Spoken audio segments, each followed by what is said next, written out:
And welcome back to Who Would Win. Today's Who Would Win is brought to us by Reptosaurus King, who asked the question, who would fight, G1 Megatron or Lord Zedd? Now, I am assuming you want me to use Lord Zedd with everything at his disposal, including Serpentera. Because otherwise, I'm going to be flat out honest with you. With as powerful as Lord Zedd is, and he is very powerful, he's a master sorcerer, actually very strong and a skilled tactician. I don't actually see him being able to defeat Megatron. Even though Megatron would be no different than, say, a Zord. Megatron, G1 Megatron, how tall, how large is G1 Megatron? None of the Transformers in the G1 era were actually, I mean, yes, compared to humans, they were pretty big. G1 Megatron.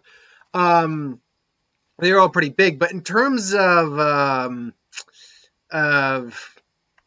like legitimate size, they are much smaller than how we see them kind of depicted later on in the series.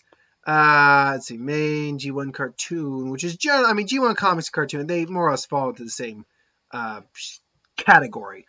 Unfortunately, it's kind of hard to. Unfortunately, whenever you try to look up information on them, they just give you like the toy history or the comic history or whatever. So it's kind of hard to get the general lowdown on there, especially because at least with most of the Transformers, they take on the forms of vehicles, which gives you a general rough idea of how large they are. With Megatron, he turned into a freaking gun. A gun that can literally be shot by other Decepticons. And G1 size. Let's give it a second here. So he literally shrank down. The magic of 80s cartoons, folks. Oh, here we go. G1 Megatron size, product dimension 8 years up. That's not. Oh, that's just the product dimensions of the toy. I don't need. Let's see. Okay, Megatron, generally speaking, is depicted at roughly 32 feet tall, according to official scale chart. Pretty large by most standards. But that's not even the size of a normal Zord, let alone a Megazord. The Megazord, the standard Megazord, and even the Thunder Megazord and things along those lines. Megazord stands, roughly speaking, at size. It's around like 100 feet tall at minimum, if I'm not mistaken. 101.5 meters, which is 333 feet tall. Megatron doesn't even scale up to literally a tenth of the size of the G1 Megazord. And then that's not even including the Dragozord, who, as far as I know, isn't quite as large as the Megazord. Or no, actually, I think it's roughly speaking the same size, give or take. So, yeah, now Megatron does have the advantage of being a sentient machine. So he moves in real thought time, if that sentence makes any sense. You know what I mean. His movements and thoughts are linked together. Plus, he obviously has many different attacks, energy shields, energy blasts. I believe they can all commune with electrons to some degree. Unfortunately, unlike Starscream, I don't believe his spark is immortal, but he did get reconfigured into Galvatron later on, but that doesn't make his spark immortal. That just means his spark got preserved. So, again, that being said, see, at that height, because I'll be honest, I didn't actually look up the Megatron's height. I knew he was large, but I didn't know how large he was. That being said, at that height, with going up against Lord Zedd, with everything Zedd by himself has to offer, and what Zedd just on his own has to offer in terms of powers and abilities, super strength, conjuration, meaning he can pretty much just make objects appear out of thin air, telescope vision, teleportation, weather manipulation, he caused a thunderstorm on the moon, projection, grow bomb generation, which basically makes his monsters grow, throw at earth, which would explode on contact with the ground. Sometimes the monster will grab and slam or whatever. Energy empowerment, he can empower himself with his own energy.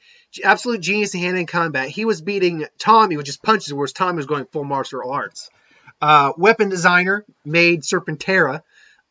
Staff can project lightning projection, monster creation, harmful strike. Secondary uses Zedd's lightning was to hurt any. Lightning projection has multiple uses. Z putty creation basically creates new putties. monster growth, and even put curses on individuals. That said, I really don't think any of those abilities on their own are capable of doing much against Lord Zedd. Not to say he couldn't annoy Megatron a little bit, but Lord Zedd, quite frankly, I don't think could stand up on his own to basically a sentient Megazord is what Megatron would essentially be. Granted, a very small Zord, but a Zord nonetheless. Less. That said, if we are to put everything that was in his arsenal into effect, that would include everything he ultimately had at his disposal. That would include Serpentera, who is, to date, the largest Zord ever made, and arguably the most powerful Zord in any of the series ever made. Like, even if you were to, I'll Google it right now just to confirm that. I do want to confirm I'm not wrong on that. Google. What is the largest Zord ever? I'll just put largest. Largest Power Ranger Zord. Largest Power Ranger Zord. And the answer is, I take that back. Oh, actually, hold on. That might be factoring in the Megazords, not the largest. Wait, that's a list of 15 most powerful Zords.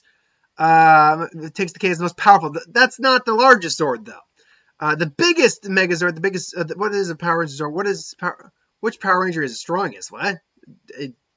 Is rated as the most powerful Ranger of all time. Good for them. Yeah, okay. You Google that, you'll get a bunch of different things, but that's not the largest per se. Maybe weight size when you combined the Dragon Zord, Megazord, and it actually looks more like the Thunder Megazord and the Brachiozord.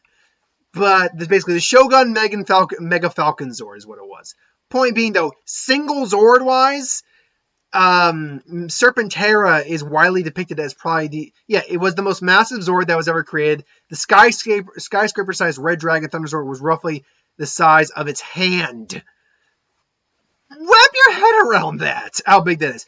The official numbers as it stands at a length of 500 meters and a height of 345 meters, weighing in at 500,000 tons. Now, again, I'm not good at meters, so let's say meters to feet conversion. At 500 meters long, you're looking at 1,640.42 feet long. Height-wise, now let's break that down real quick. The full length of the Zord is over 1,600 feet. The height means when it stands on its two legs and its arms.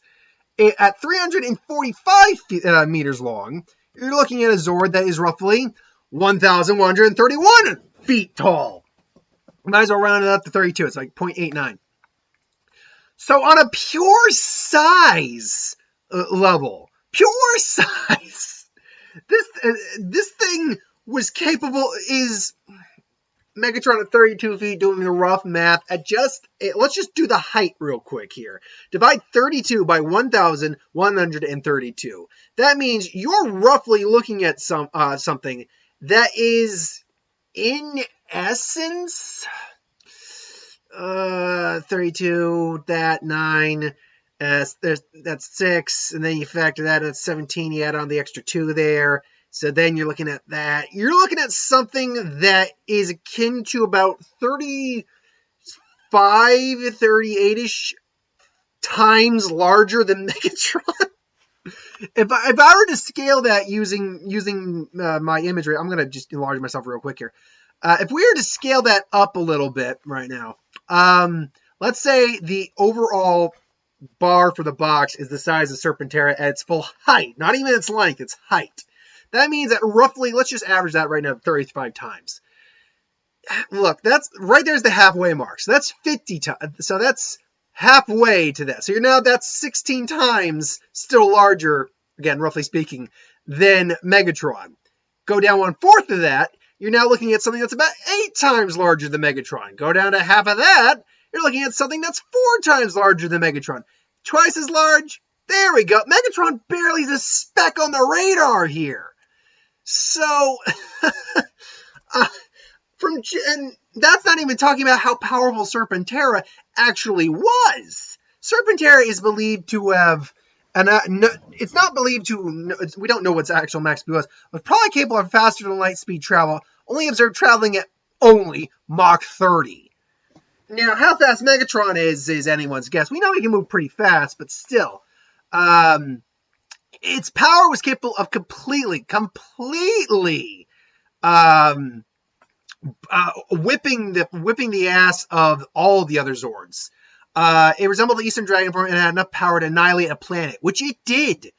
Serpentera attacked by firing out bolts of energy, and its colossal size allows it to crush nearly any foe, although Tor, the Shuttle Zord, withstood it, if only barely. Serpentera's massive power brought the Power Rangers to the brink of defeat every time it was called, and it failed to destroy them only because of its one weakness, the colossal amount of fuel that it's needed to power the offensive capabilities. That weakness, however, did not appear to affect it enough, if at all, in its basic fighting capabilities, nor the engines that Serpentera used for interstellar flight, as indicated by the fact it was still able to return to the moon even after it lost power to battle. So essentially, it must have had two different power sources. Its traveling energy source, which allowed it to, travel definitely, but its offensive energy source, which ultimately ran up too quickly. There is no way in living hell G1 Megatron can withstand, because essentially, I mean, it's not Unicron size in terms of like planetary size transformer, but it's like this. It's like a second or third tier runner up to that, because it's literally over 1,000 feet tall, nearly 1,600 feet long, power to destroy a planet, which means Megatron's done for if he gets hit just once, and that's assuming he gets hit. Even if he doesn't get hit by an energy attack, Serpentera could easily just take him out with one step or one swipe of his tail. So Lord Zedd on his own without Serpentera would probably lose to Megatron. He'd put up a decent fight. Like, he'd be able to stall him or just run away and hide, but if he runs away, that's still a loss. So ultimately, Lord Zedd does effectively lose to Megatron, But with Serpentera, there's no way I think Megatron, even later versions of Megatron, could beat Serpentera. Serpentera is just way too massive, can take way too many blows from most of your standard Transformers. You need someone more akin to like a Unicron or maybe an Optimus, depending on the circumstance. It really all depends on the type of Transformer, how big they are. That would definitely help. And what they bring to the table in terms of offensive capabilities. But ultimately, this is my thoughts on that scenario. What do you think, though? Do you think Lord Zedd could beat Megatron on his own? Do you think Megatron could actually beat Serpentera? Again, we're talking about G1 Megatron. Let's be very clear about that. I personally don't think Megatron has a ghost of a chance, but what do you think? Put it in the comments below. Till then, thanks for watching. Hope you enjoyed. Like, comment, share, subscribe, and I'll see you folks later because I got a what if. So thanks for watching. Have a good one.